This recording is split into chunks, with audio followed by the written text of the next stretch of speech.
Well, my name is Valarie Matthews. I am the executive director and co-founder at Catherine's Family and Youth Services. We were founded in March of 2015, and my sister and I, Shannon, we started the organization in honor of our late grandmother, Catherine Matthews, who was a huge advocate for homeless and battered women in Baltimore City. She spent over 25 years working at a women's shelter, which is now the Baltimore Leadership School for Young Women. If you guys are from Baltimore, it used to be a women's shelter. We spent a lot of holidays there.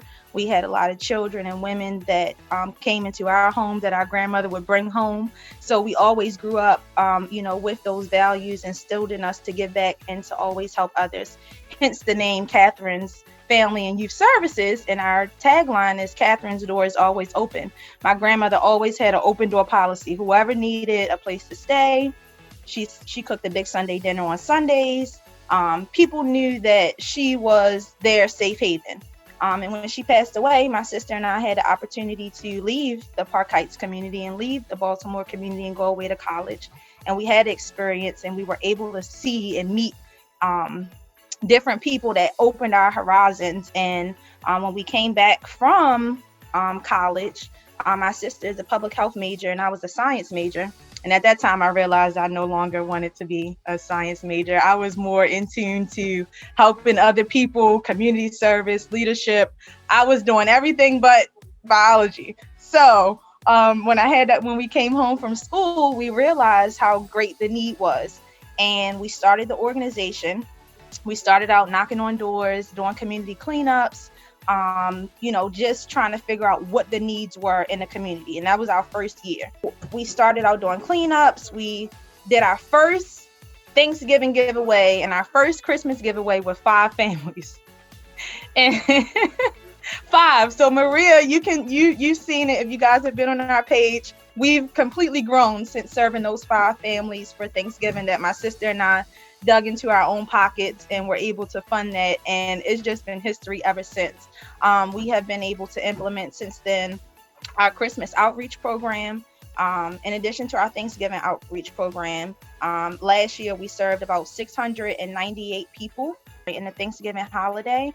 And for last year during Christmas, I think we served about 120 some families.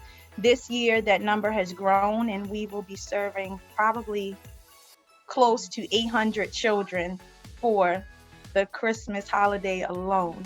And a lot of that goes to credit you guys. Thank you guys for the more money you raise, the more donations we get, the more children we are able to serve. So we also offer after school program and a summer program. Our youth programs primarily focus on life skills, character development, social development. Our kids are really big in community service and giving back to others. They feed the homeless. They send care packages over to schools in Jamaica.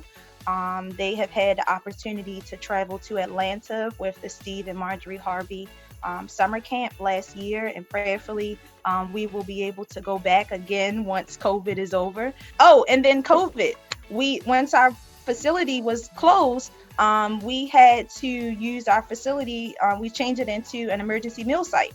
So to date, we have served probably close to 65,000 meals since March of 2020. So in addition to our after school programs and our summer programs being virtual, I facilitate and I run and teach in both our summer and after school program. And I also facilitate and manage our emergency food site that serves seniors. We have 2 senior centers that we serve that have over 80 residents each. We also have 2 senior communities in Baltimore City that we also serve that have anywhere between 25 to 50 residents.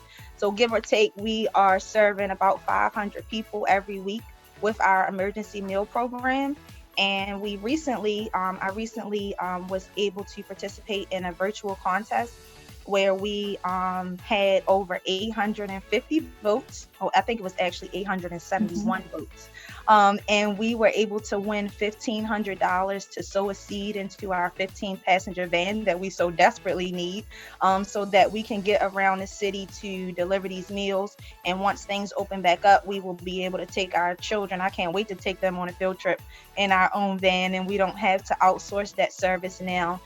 So just keep us in our prayers as our capacity has completely enlarged and grown since COVID. We have never served this many people ever. And we never intended on serving this amount of people in our organization growing in a direction that it has gone. But I know that the work that we're doing is impactful.